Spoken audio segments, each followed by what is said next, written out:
성경 말씀 사사기 7장 9절서부터 25절까지 말씀입니다. 그 밤에 여호와께서 기드온에게 이르시되 일어나 진영으로 내려가라.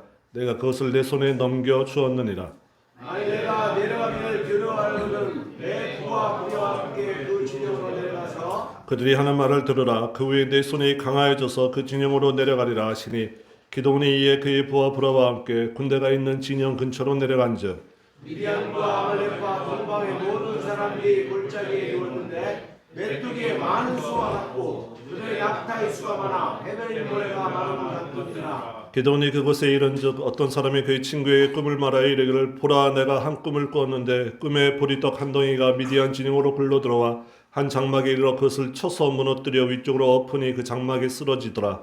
그의 친구가 대답하여 이르되 이는 다른 것이 아니라 이스라엘 사람 요아스의 아들 기드온의 칼이라. 하나님의 미디안과 그 모든 진영을 그의 손에 넘겨줍니다. 기드온이 그 꿈과 해몽하는 말을 듣고 경배하며 이스라엘 진영으로 돌아와 이르되 일어나라 여호와께서 미디안과 그 모든 진영을 너희 손에 넘겨 주셨느니라 하고 300명을 세대로 나누어 각 손에 나팔과 빛나는 일들이고 항아리 안에 횃불을 감추게 하고 그들에게 이르되 너희는 나만 보고 내가 하는 대로 하되 내가 그 진영 근처에 이르러서 내가 하는 대로 너희도 그리하여 나와 나를 따르는 자가 다 나팔을 불거든 너희도 모든 진영 주위에서 나팔을 불며 이르기를 여호와를 위하라 기드온을 위하라 하나 아니라. 기드온과 그와 함께한 100명이 이경초의 진영 근처에 이른즉 바로 파수꾼들을 교대한 때라. 그들이 나팔을 불며 손에 가졌던 항아리를 부수니라.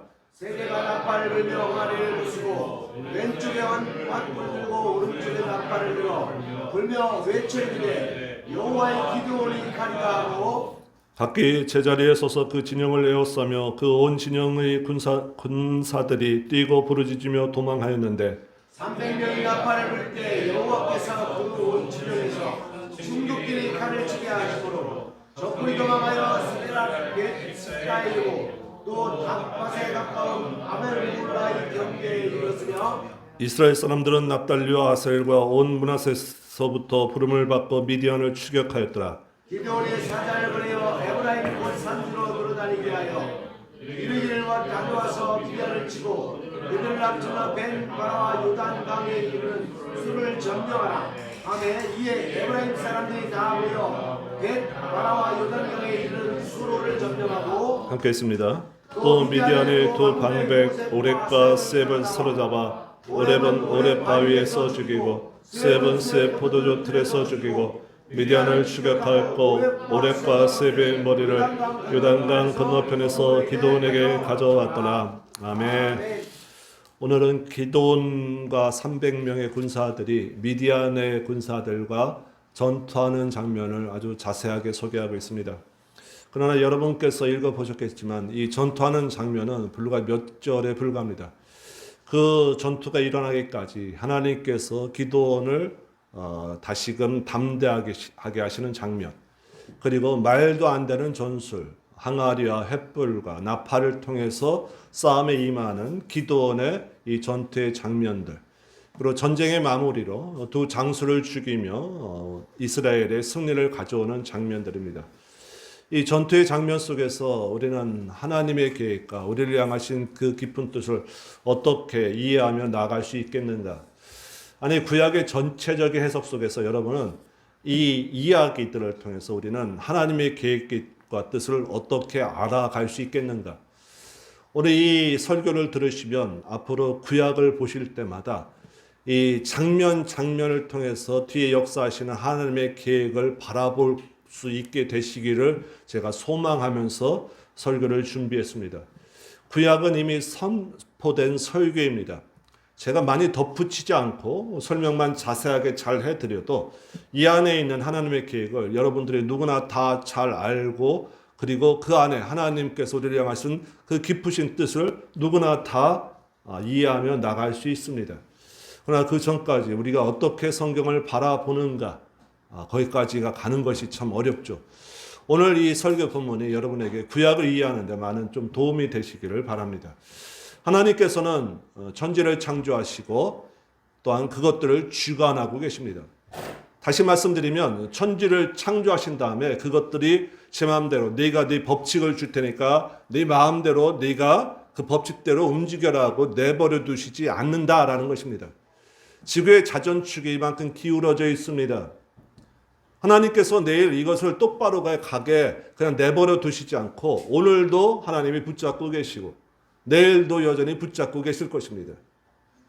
지구의 모든 것들을 하나님의 천지를 만드시고 그것들을 주관하고 계십니다. 과학자들은 이거를 법칙으로 찾아냈지만 하나님께서는 그것들을 법칙대로 너희들이 준행하라 라고 내버려 두시는 것이 아니라 지금도 붙잡고 하나님께서 움직이시고 계시다라는 것입니다. 느헤미야서 9장 6절은 이것을 하나님께서 천지를 창조하시고 보존하신다라는 것으로 우리에게 소개하고 있습니다. 하나님은 여전히 일하십니다. 이 천지를 창조하시고 일하시는 것들이 하나님의 백성들, 하나님의 사람들에게도 그대로 적용돼서 예수님께서 안식일 날 병자를 고쳐서 시비 거는 바리새인들에게 하나님이 일하시니 나도 일한다. 하나님의 보존 계획이 이 천지 만물에 미치는 영향력이 그냥 자연물에만 미치는 것이 아니라 하나님의 백성들에게도 여전히 하나님은 보존하는 역사로서 주관하고 계시다라고 예수님은 소개하고 계십니다. 하나님이 일하시니까 나도 여전히 일한다라는 것입니다. 그 보이는 현상들, 여러분의 삶도 하나님께서 어제도 붙드셨고 오늘도 붙드시고 내일도 붙들어 가십니다. 하나님의 보존의 역사들이 우리 안에 어떻게 역사하시는가. 빌립보서를 통하여 사도 바울은 1장 6절을 통해서 우리에게 이렇게 소개합니다. 너희 가운데 착한 일을 하신 그 하나님께서 그리스도 예수의 날까지 공고하게 하실 줄, 확실하게 하실 줄 나는 믿노라라고 고백하고 있습니다. 우리 안에 시작하신 구원 계획은 하나님이 너희가 알아서 믿음을 깨우치고 너희가 잘 성장하고 너희가 하나님이 원하시는 분량에 이르라라고 명령하지 않고 우리 안에 착한 일을 하신 하나님의 이 구원의 계획이 그리스도의 날까지 하나님께서는 공고히 붙잡아 가실 것을 사도 바울에게 고백하고 있습니다. 이것은 사도 바울이 이사야서의 말씀을 근거로 하고 있습니다. 다윗의 왕을 통하여 이 땅에 메시아가 오실 것, 예수 그리스도를 우리에게 말씀하시면서 이사야서는 우리에게 9장 7절 통해서 이렇게 소개하고 있습니다. 예수 그리스도를 통하여 공평과 정의가 무궁하게 될 것인데 만군의 여호와의 열심히 이를 이루어 가실 것이다 라고 하십니다. 하나님의 열심히 예수 그리스도를 통하여 나타나는 우리의 구원 계획에서 발휘되며 지금도 이끌어 가신다라는 것입니다. 하나님은 여러분들이 그냥 맨 땅에 헤딩하게 믿음 생활을 그냥 내버려 두지 않습니다. 그냥 여러분들이 각자 알아서 신앙의 깊은 곳으로 가라라고 명하지 않습니다. 언제나 붙드시며 이끄시는 하나님의 그 계획 안에서 오늘도 하나님이 주관하시며 여러분을 하나님의 백성으로서 보존하시며 하나님의 뜻대로 이끌어가는 것을 믿으시기 바랍니다. 이것들이 구약에서는 이야기와 사건을 통해서 우리에게 소개되고 있습니다. 그러니까 구약 전체의 내용들을 볼 때마다 여러분들은 하나님의 일하심을 보셔야 됩니다. 그의 백성을 향하신 하나님의 보존하심들을 보시면 구약 성경을 볼 때마다 그냥 스토리가 아니라 하나님의 우리를 향한 구원의 사랑 이야기로 보이기 시작합니다. 오늘 본문은 전쟁 이야기 같습니다만 그 안에 나타난 하나님의 백성들을 어떻게 하나님께서 보존하시며 이끄시는 하나님의 열심으로 나아가고 있는가. 오늘 읽었던 본문은 온통 하나님의 열심으로서 채워져 있습니다. 그 하나님의 열심을 보시기 바랍니다. 오늘은 저는 이 본문 가운데 세 가지 정도만 여러분과 이 하나님의 우리를 향하신 열심, 우리의 구원 계획을 향하신 하나님의 우리를 보호하심들을 좀 살펴보려고 합니다. 9절 시작은 이렇게 시작하고 있습니다. 그날 밤에 하나님께서 기드온에게 나타나셨습니다. 그리고 뭐라고 하시죠? 일어나라, 내려가라, 내가 그것을 너에게 넘겨주었다 라고 선언하고 계십니다. 그날 밤은 이스라엘 병사들이 32,000명이나 모였는데 두 번에 걸쳐 가지고 10,000명으로 줄이시고 300명으로 줄이신 그 밤입니다. 이 300명으로 줄이신 그 밤에 하나님께서 기드온에게 명령하시죠. 내려가라. 그리고 내가 그것을 내 손에 붙였다. 내 손에 주었다 라고 합니다. 내려가라는 하나님의 확실한 명령들. 그리고 내 손에 그들을 붙였다. 주었다 라는 하나님께서 우리를 향하신 확실하신 계획들. 뭐가 더 필요합니까? 그냥 내려가면 되겠죠? 근데 기드온의 연약함을 하십니다. 기드온은 하나님 앞에서 전쟁을 앞두고서도 그 앞에서 하나님 뜻을 알고 싶습니다 하고 양털 시험을 한 게 아닙니다. 하나님 뜻은 분명합니다. 나가서 전쟁하는 겁니다. 뭐 때문에 양털 시험하죠? 자신의 연약함 때문에. 그렇죠? 하나님의 뜻을 알고 싶어서 하는 것이 아니라 자신의 연약함을 하나님께서 알아주시고 나에게 힘을 더하게 하셨다고 양털 시험을 하고 있습니다. 그것을 아시는 하나님께서 기드온의 연약함을 아십니다. 당장 내려가서 싸워도 네 손에 붙여주겠다 하지만 그 다음에 뭐라고 합니까?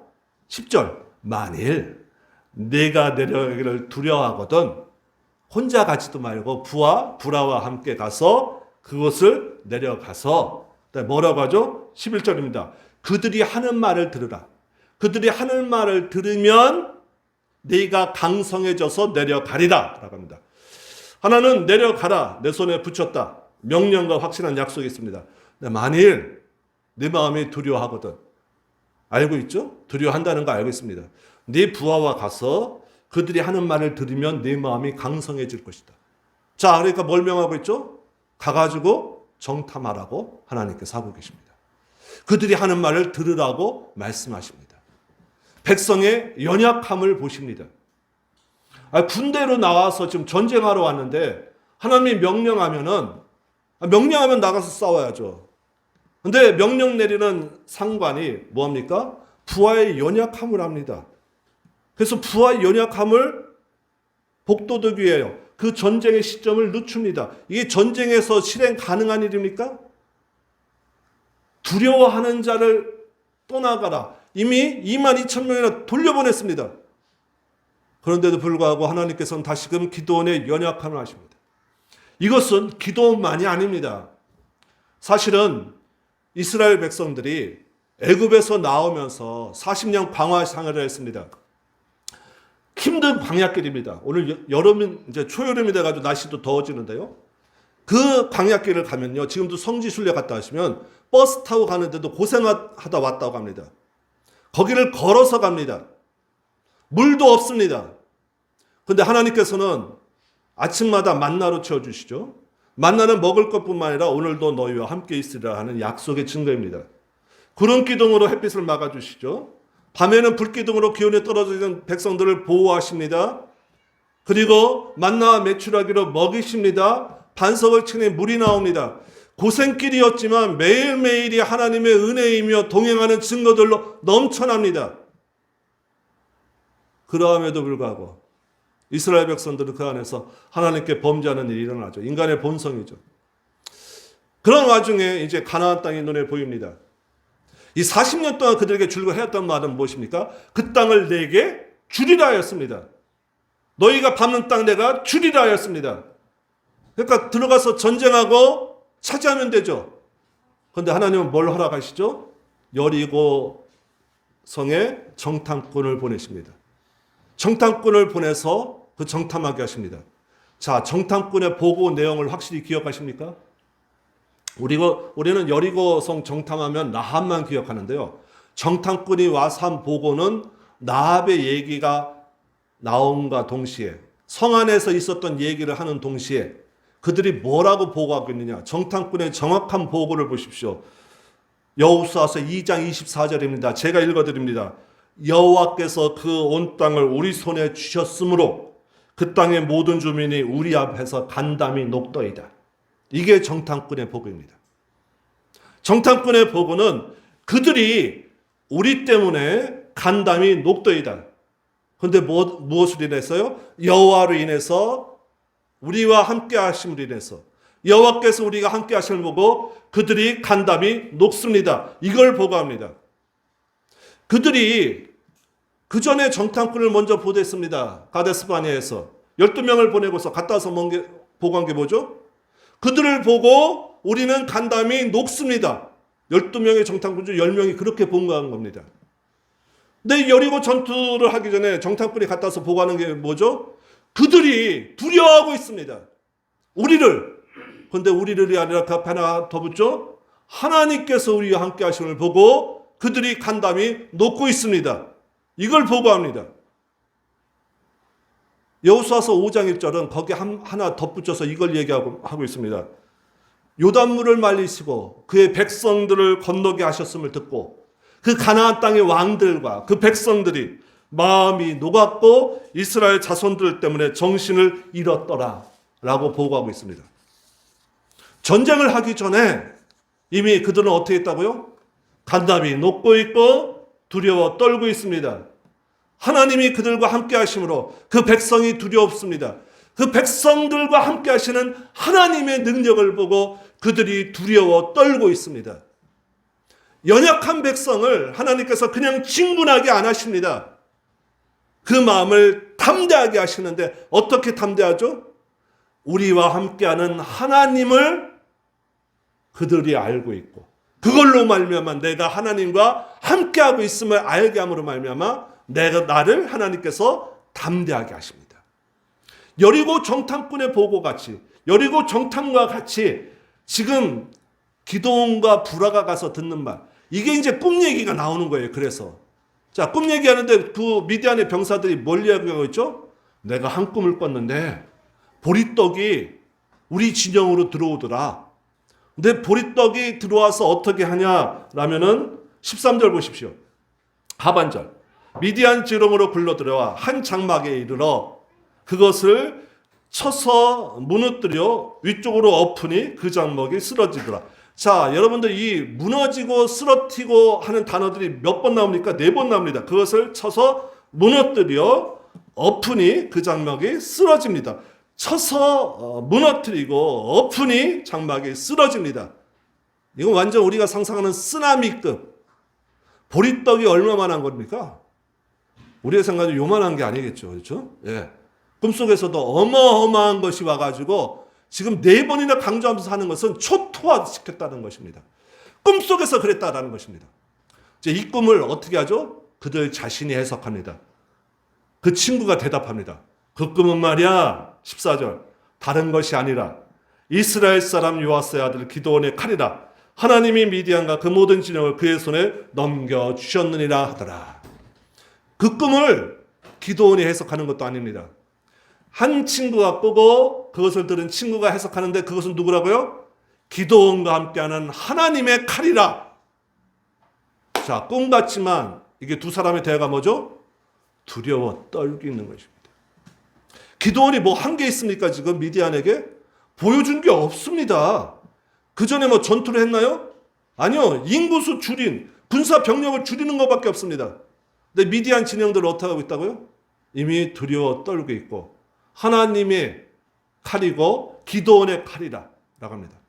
자, 그들이 두려워 떨고 있는 것이 중요합니다. 두 번째, 그것으로 말미암아 기드온의 마음이 어떻게 되죠? 자, 15절 보십시오.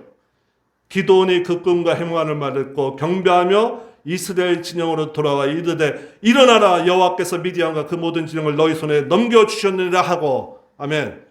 하나님은 그들이 두려워 떠는 것을 알게 하는 게 목적이지만 더 큰 목적이 있습니다. 뭐죠? 마음을 강하고 담대하게 하는 것. 하나님의 백성들이 그 앞에 닥친 위기 속에서 그 앞에 닥친 위험 속에서 첫 번째 하나님의 열심이 발휘되는 것은 무엇이냐? 어떤 상황 속에서도 두려워 떨지 않게 하나님은 우리의 마음을 굳세게 붙잡아 주시는 것입니다. 언제나 하나님은 이 일을 하십니다. 이게 하나님의 백성을 향하신 하나님의 열심의 첫 단계입니다. 오늘 우리가 불렀던 경배와 찬양 놀라지 말라 두려워 말라 내가 너와 함께 함이니라. 예레미야서의 말씀을 근거로 한 찬양입니다. 뒷구절은 뭐죠? 내가 너를 지명하여 불렀나니 너는 내 것이라. 이사야서 43장을 근거로 한 찬양입니다. 구약의 백성들만 이렇게 하냐고요? 아니요. 우리에게도 언제나 어렵고 힘든 일 앞에서 우리를 두렵지 않게, 우리를 그 안에서 떨리지 않게 굳세게 잡아주시는 그 일부터 하십니다. 그래서 믿음의 사람들은 어려움 앞에서도, 아니 어려움을 당했어도 다시 한번 담대함으로 하나님 때문에, 하나님의 능력 때문에 일어나게 하시는 하나님의 일하심이 계심을 믿으시기 바랍니다. 그게 그리스도인들의 힘입니다.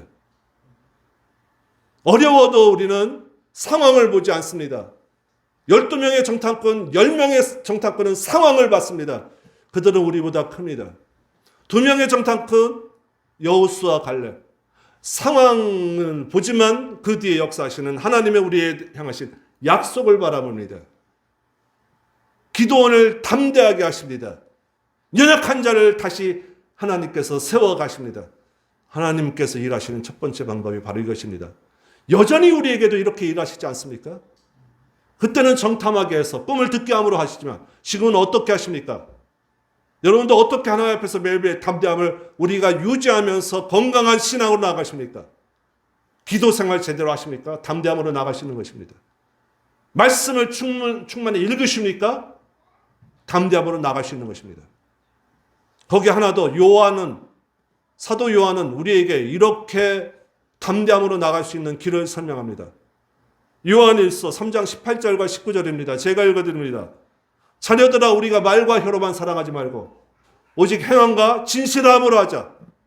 말과 혀로만, 생각으로만 신앙생활 하지 말고 행함과 진실함으로 하자. 19절에서 이렇게 합니다.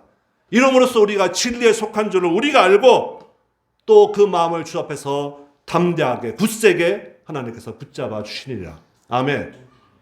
오늘날의 여러분들이 하나님의 열심을 체험하시는 방법, 기도하시고 말씀 읽으시고 하지만 요한이 부탁하신 말씀, 말과 혀로만이 아니요 생각만으로만 아니 행함과 진실함으로 나갈 때 하나님께서 여전히 우리의 마음을 굳세게 붙잡아 주시는 하나님의 열심을 우리에게 허락하십니다.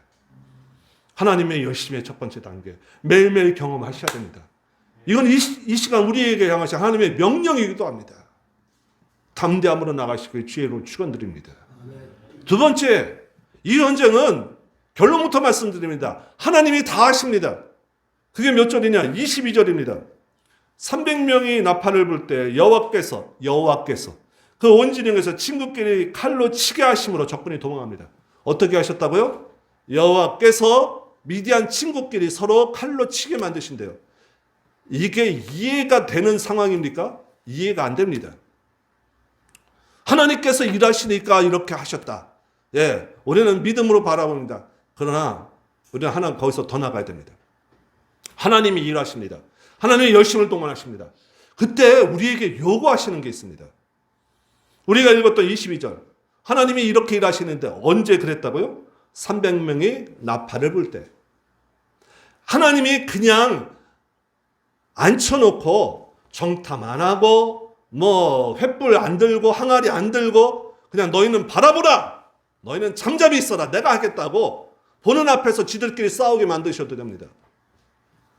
근데 어떻게 하다고요? 작전을 세웁니다. 가서 항아리를 깨트릴 때 하나님이 일하십니다. 이건 기도원을 처음 부르실 때 기도원에게 보여주셨던 장면이기도 합니다. 반석에서 불이 나올 때 어떻게 하죠? 지팡이가 가리킬 때. 그렇죠? 그냥 불이 나온 게 아닙니다. 지팡이가 가리킬 때 지팡이에서 불이 나오는 것이 아니라 반석에서 나와서 그걸 사릅니다. 지팡이로 사용하시는데 어떻게 해요? 지팡이가 지목할 때. 나팔을 불 때. 학생들 공부 안 하고 기도만 하면 성적 최고로 나올 줄 믿으십니까? 아멘 하는 학생이 아무도 없네. 그러실 수도 있어요. 그렇죠? 그런데 코피 터지게 열심히 공부하면서 하나님, 내가 10시간 공부하는 거 다 머릿속에 들어올 수 있게 도와주세요. 그렇죠? 10시간 공부하는데 1시간 공부한 애보다도 기억이 안 난다. 그럼 안 되지 않습니까? 앞에 열심히 안 해도 성적이 잘 나올 줄 믿는 것, 담대한 믿음입니다. 그러나 하나님은 그렇게 일하시는 방법은 기적적으로 일할 때예요. 매주 로또가 한국에서도 대여섯 명씩 당첨됩니다. 누구나 당첨됩니까? 어디서 일어나고 있다고 그게 보편화시키면 안 돼요. 이래야 됩니다. 우리에게 요구하시는 바입니다. 그러니까 하나님이 전쟁을 이기게 하시는데 그 이기게 하시는 하나님 열심 속에서 무엇을 요구하신다고요? 우리의 열심도 요구하신다고요. 자, 기도원이 어떻게 열심을 하시나? 열심을 하게 하나? 자, 봅시다. 뭘 지금 준비하나? 20절 보십시오. 나팔을 불며 항아리를 부수고 왼손에 횃불을 들고 오른손에 나팔을 불니다. 자, 이 기도원의 전략과 전술을 보십시오. 나팔입니다. 항아리입니다. 횃불입니다. 자, 전쟁에서 이게 아무리 그 시대라고 하지만 이거 너무나 좀 허술한 전략 전술 아닙니까? 자, 근데 이게 정탐을 통해서 깨달은 바예요. 자, 미디안 진영에서 지금 최고의 약점은 뭐죠? 미디안 군대의 최고의 약점은 뭡니까? 심리적 동요예요. 그들이 전쟁도 하기 전에 야, 이거 불안한데 쟤네들이 쳐들어오면 하나님이 진짜 말도 안 되는 이적을 하는 거 아니야? 이 미디안도 알고 있습니다.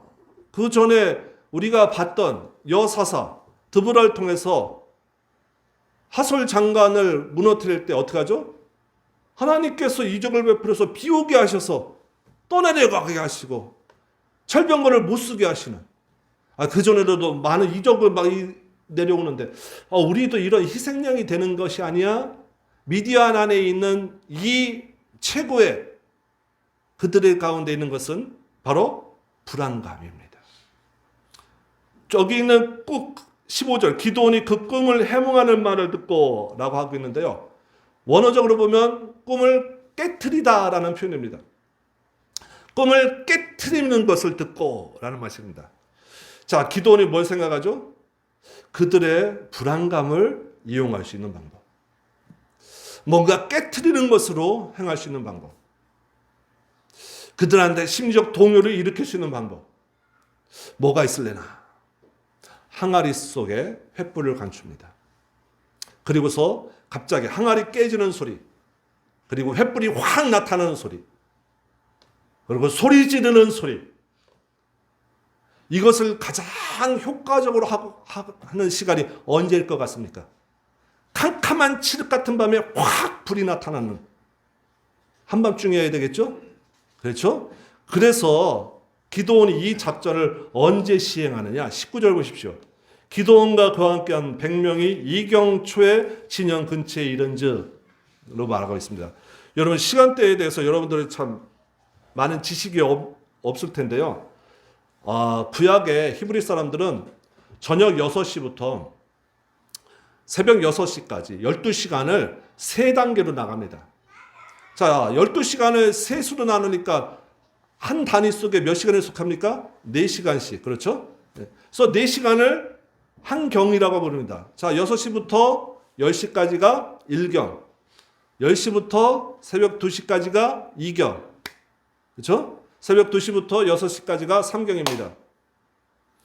대개 작전이나 하나님의 역사가 일어났던 순간들을 보면 홍해를 가르시고 쫓아오는 애국 군대를 멸하실 때, 여러분 성경 자세히 읽어보셨나요? 언젠가? 새벽이라고 표현되어 있습니다. 3경입니다. 전투를 할 때요, 기습작전을 할 때도 아군들도 숙지해야 되고 아군들과도 이렇게 봐야 되니까 대개 기습작전 같은 경우는 언제 하느냐? 사울의 예를 보면요, 길랏인을 구하기 위하여 암몬을 급습할 때도 3경의 새벽에 가가지고 공격하게 됩니다. 그런데 지금 가장 효과적인 방법, 횃불과 심리적인 동요들, 깜깜한 칠흑. 여러분들 지금도 시골 가시면 깜깜한 칠흑에 불 하나만 있어도 엄청 밝은데요. 이 시대에는 조명이라는 게 없었습니다. 갑자기 나타납니다. 이런 얘기 설교 단상에서 하는 것 같지만 우리 전설같이 내려오는 도깨비 불, 우리나라 전래동화 같은 거. 갑자기 칠흑 같은 밤에 깨지는 소리와 함께 300개의 횃불들로 나옵니다. 소리가 납니다. 미디안이 갖고 있는 심리적 동요가 어떻게 되는 거죠? 자기들끼리 오인하고서 죽일 만큼. 이건 하나님이 하시는 거죠. 그렇죠? 하나님이 하셔서 이 전쟁이 이렇게 흘러가는 거예요. 근데 그 전에 뭘 동원하신다고요? 우리의 열심, 이경의 작전을 세우는 우리의 지혜들, 하나님께서는 동원하십니다. 자, 이렇게 된 다음에 23절 보십시오. 다시금 납달리와 아셀과 온 므낫세로 분을 받고 미디안을 추격합니다. 전쟁의 마무리도 또 누가 하죠? 미디안과 기드온과 나머지 군사들이에요. 최고의 절정, 최고의 어려운 순간은 하나님이 다 하십니다. 지들끼리 싸우게. 그것들을 준비하면서 지혜를 동원하게 하시고 이 상황을 어떤 전략과 전술로 나가게 될 것인가 고민하게 하시고 이것을 사용하게 하시고 그리고 이 전쟁에서 최고의 절정이 지난 다음에 마무리에 또 백성들이 가서 그들을 진멸하고 죽이는 장면들. 24절과 25절은 가서 백성들이 죽이지 않습니까? 그렇죠? 장군들을. 가는 길목을 맞습니다. 가는 길목을 맞는 여기 지명에 대해서 우리가 성경 지리에 대해서 참 잘 알지 못하지만 가는 길이 여기밖에 없습니다. 미디안이 요단을 건너가려면 여기를 어떻게 하죠? 미리 가서 막으라고 합니다.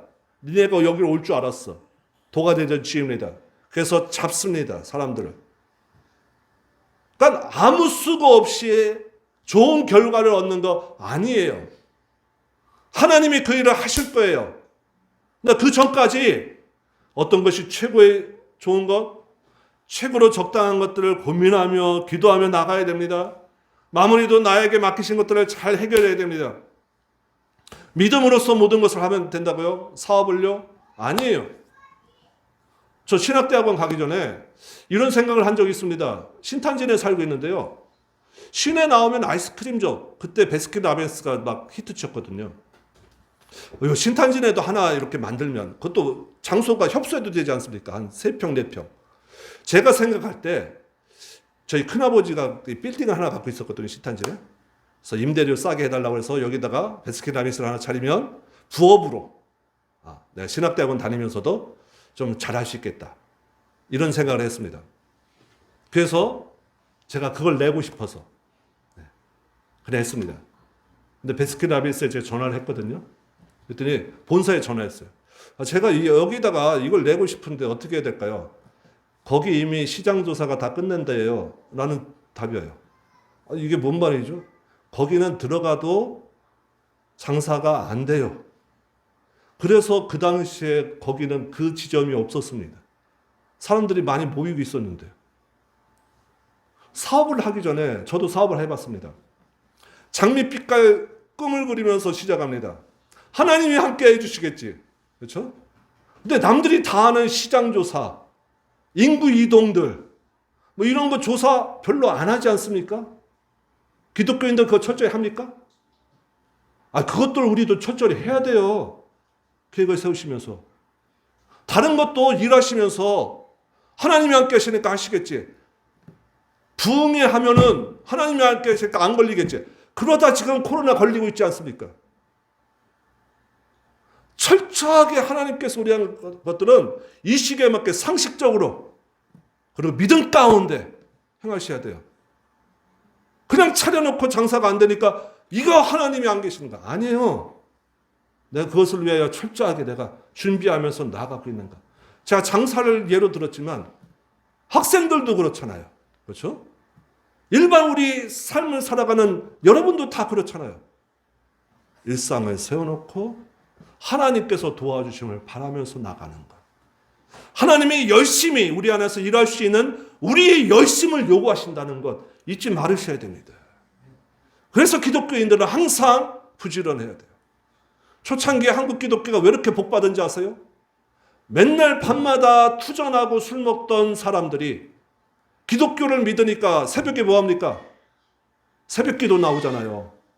새벽기도 나와서 깬 다음에 또 잠자러 갑니까? 아니에요.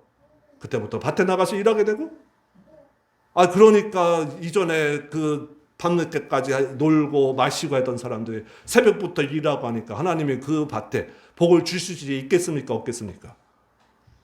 그래서 새벽 기도한 사람들이 복받기 시작한 거예요. 오늘날에도 그렇습니다. 기도와 믿음과 함께 우리의 열심을 요구하신다는 거 잊지 마시기 바랍니다. 마지막 한 가지는만 간단하게 말씀드리겠습니다.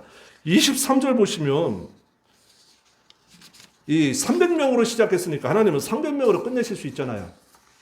그런데 23절 보시면 다시 납달리와 아셀과 므낫세에서부터 부름을 받고 또 옵니다. 이거 어디서 많이 봤던 지명들과 이름들 아닙니까? 6장 35절에 맨 처음에 미디안이 공격해왔다. 사람들 모여서 우리가 방어하자, 전쟁하자 했을 때, 기도원이 불렀을 때 왔던 사람들의 진영들, 지파들의 이름입니다. 자, 그러니까 여기 7장 23절에 나오는 다시 사람들이 모인 납달리와 아셀과 므낫세에서부터 부름을 받고 온 사람들은 하나님께서 두려워 떠는 자는 돌아가라 했을 때 갔던 사람들. 그리고 10,000명 중에서 하나님이 300명을 고르실 때 물 먹는 것으로 인해서 영문도 모르고 다시 갔던 9,700명들을 하나님이 다시 모으는 거예요. 그때는 두려워 떨어서 동참 못했지만 두 번째 300명으로 줄일 때는 하나님의 방법에 합당하지 못한 것 같아서 그 전쟁에 참여하지 못했지만 전쟁의 마지막의 영광은 어떻게 하십니까? 함께 누리게 하셔요. 그때는 아닌 것 같았어요. 그러나 마지막 영광은 어떻게 해요? 함께 누리게 하신다고요. 하나님의 백성들이 언제는 내가 하나님의 복에서 제외되는 것 같습니다. 내 하나님은 이렇게 우리 집도 잘 되게 하고 내 자식도 잘 되게 하고 우리 사업도 풍성하는데 내 하나님은 왜 그렇게 되느냐? 시편에 나오는 말씀 아닙니까? 그것 때문에 마음의 상처를 더 받는 신앙인. 왜 하나님은 우리 가정에 다른 가정들처럼 역사해 주지 않지? 하나님께서는 두려워 떨어서 그런 조건을 안 주시는 것 같이 보일 때도 있지만 어떤 때는 물 마시는 것처럼 하찮은 조건 때문에 우리가 이해되지 못하는 것 때문에 나를 그런 하나님의 계획 안에서 소외되는 것 같이 보이게 하시지만 하나님은 끝끝내 이 전쟁의 승리의 영광에는 함께 동참하게 하십니다. 하나님의 열심 가운데 최종적인 것은 바로 무엇이냐? 누구나 하나도 떨어뜨리지 않고 하나님의 구원의 영광에 온전히 보존하신다는 사실입니다. 우리를 향하신 하나님의 열심은 예수 그리스도에 오시는 그날까지 우리를 강하게 붙드시고 하나님의 열심으로써 우리를 채워 가실 줄 믿습니다. 이 하나님의 열심이 매일매일 우리의 삶에 적용되고 있다는 사실에 감사 찬양하며 매일매일 하나님께 영광 돌리시길 주의 이름으로 축원드립니다. 아멘. 함께 기도합니다. 하나님 아버지, 부족하고 나약한 우리들을 언제나 하나님께서 지켜주시고 돌보시고 이끌어가시는 하나님의 열심으로써 우리를 채워가시니 참으로 감사합니다.